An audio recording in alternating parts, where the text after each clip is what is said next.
The Battle of Columbus, Georgia, also known as the Battle of Girard, Alabama, was the last conflict in the campaign through Alabama and Georgia known as Wilson's Raid. Several sources have held that this was the last battle of the war. The Georgia state government officially declared this battle the last battle of the war between the states. Events leading to the battle. After the Union victory in the Battle of Nashville, Union General George H. Thomas ordered General James H. Wilson to march into the heart of the Deep South and bring the Confederacy to its knees by destroying their supply centers at Selma, Alabama, and Columbus, Georgia. Wilson left Gravelly Springs, Alabama, on March 22, 1865, heading for Selma, a major Confederate manufacturing and supply center. The Battle of Selma was fought on April 2, 1865, against the highly skilled leadership of General Nathan Bedford Forrest, whose men by now were hopelessly outnumbered by the invaders. The battle took place on the same day the Confederate capital of Richmond fell to the army of General Ulysses S. Grant. Forrest managed to inflict heavy casualties on the attackers, but Wilson's raiders finally managed to break through the defenses and captured Selma by 7 p.m. that evening. Wilson's men then destroyed all the military supplies and looted the city before moving on. On April 9, 1865, General Robert E. Lee surrendered to U.S. Grant at Appomattox Courthouse, but Confederate General Johnston's army was still intact, as were the armies in the Trans-Mississippi Theater. Also, because of the lack of communications, General Wilson was not aware of Lee's surrender. They continued their raid of destruction. On April 12, 1865, Wilson's men marched into the former Confederate capital of Montgomery, Alabama, without more than token resistance from the Confederates.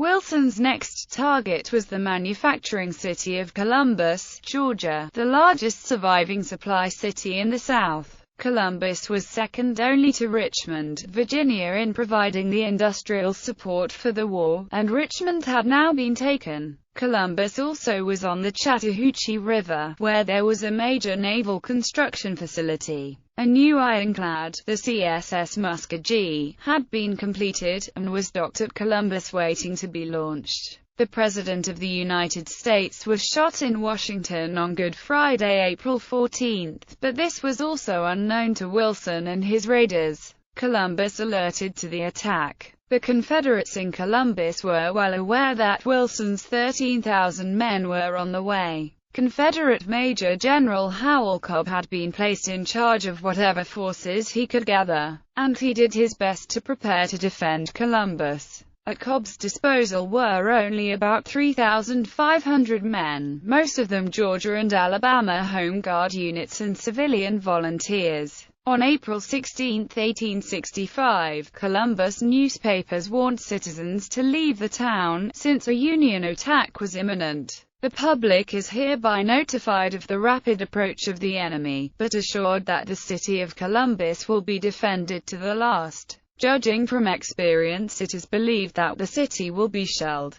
Notice is, therefore, given to all non-combatants to move away immediately. General Howell Cobb's defense strategy. Cobb decided to defend the city on the Alabama side of the Chattahoochee, in the town of Girard, Alabama. There the Confederates utilized trenches, breastworks and earthen forts that had partially existed since earlier in the war. Now their completion became imperative. The main objective was to defend the two covered bridges that connected Girard to Columbus. Cobb had the advantage of knowing that Wilson would have to concentrate on these two narrow locations in order to capture Columbus. Cobb also wanted to keep the high ground in Girard out of Wilson's clutch, lest he have a convenient perch to bombard Columbus. In addition to preparing strong fortified positions on the high ground in Girard on the west side of the Chattahoochee River, Cobb ordered the base of the bridges to be wrapped in cotton and doused with turpentine in the event that the Confederates were unable to fend off Wilson's raiders from the bridges.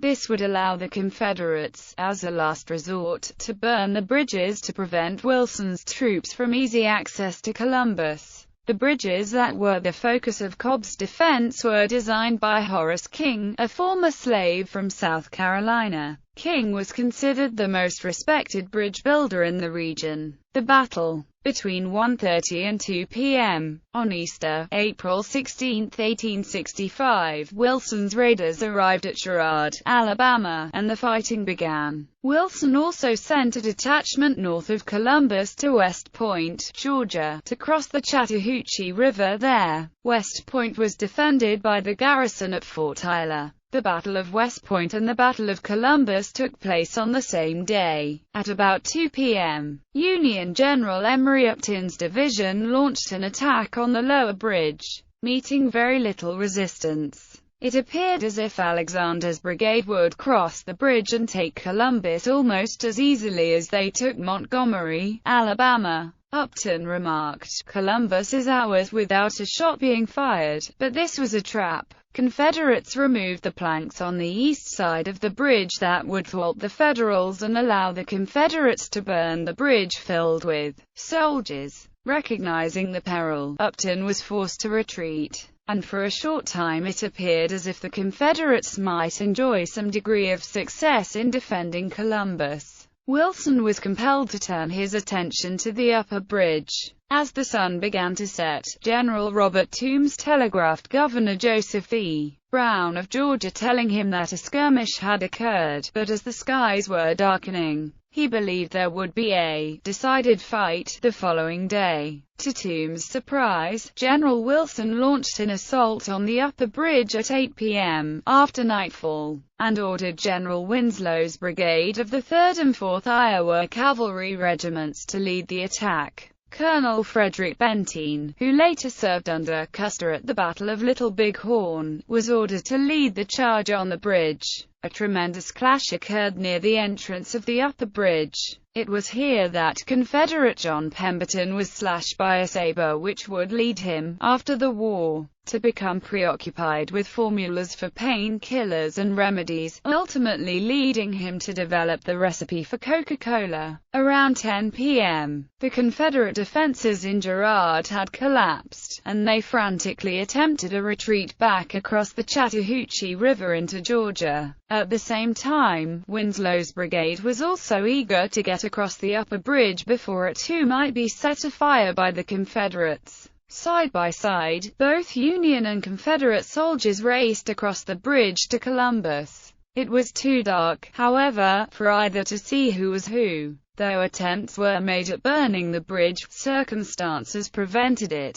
The upper bridge was not burned. General Robert Toombs, the successful defender of Burnside's bridge at the Battle of Antietam, commanded 2 cannon on the Georgia side of the upper bridge. These cannon were loaded with canister and prepared to slaughter anyone who tried to make their way through the covered bridge. Knowing that the soldiers running across the bridge were a mix of Union and Confederates, Toombs did not fire the cannon. At 11 p.m., Wilson made his way across the bridge. As he crossed, his horse was shot and later died. On the Columbus side of the bridge, Wilson took up headquarters in the house nearest to the bridge, the Mott House. There on Mott's Green, Colonel C.A.L. Lamar, one of the last of the international slave traders, led a cavalry charge. Lamar was killed after refusing to surrender to a dismounted Union cavalryman. Lamar was identified by General William Tecumseh Sherman, probably in error, as the last Confederate to die in the Civil War. The day after, on the morning of April 17, 1865, General Wilson ordered the destruction of all resources in Columbus that could aid the Confederate war effort. Most significantly, the ironclad CSS Muskogee was burned and sunk. A large number of Confederate prisoners were captured. The CSS Chattahoochee was scuttled to prevent it from falling into Union hands. The number of casualties in the battle is unknown, but there were a minimum of 145. The local Linwood Cemetery has a significant section dedicated to the graves of Confederate soldiers. By the end of the day on April 17, 1865, much of the city of Columbus had been reduced to ashes. onto Macon and the capture of America's most wanted men. Immediately after the victory at Columbus, Wilson led his raiders east to Macon, Georgia, and occupied that city without resistance. 10 days after the Battle of Columbus, the last great army of the Confederacy under General Joseph E. Johnston surrendered at Bennett Place, North Carolina. The American Civil War had come to an end, and the last major engagement had occurred on the banks of the Chattahoochee River in Columbus. In early May, in central Georgia, Wilson's men apprehended the two most wanted men in America, Jefferson Davis, President of the Confederacy, and Captain Henry Wirz, Commandant of the Confederate prison at Andersonville. Argument that Columbus was the last battle of the Civil War, insofar as the surrender of the bulk of Confederates on April 26, 1865, at Bennett Place, North Carolina, marked the effective end of the war. The battle at Columbus was the last battle of the Civil War. President Johnson declared the war over on May 10, 1865, and that the remaining resistors were no longer combatants, but fugitives. The Battle of Palmetto Ranch took place on May 13, and supporters of the argument that that was the last battle of the war reject President Johnson's characterization of the resistors as fugitives, and prefer to call them organized forces of the Confederacy. The officers who led Union forces in the battle insisted that Columbus was the last battle of the war. On May 30, 1865, Brevet Major General Emory Upton reported for his division in the Wilson raid, in the official records,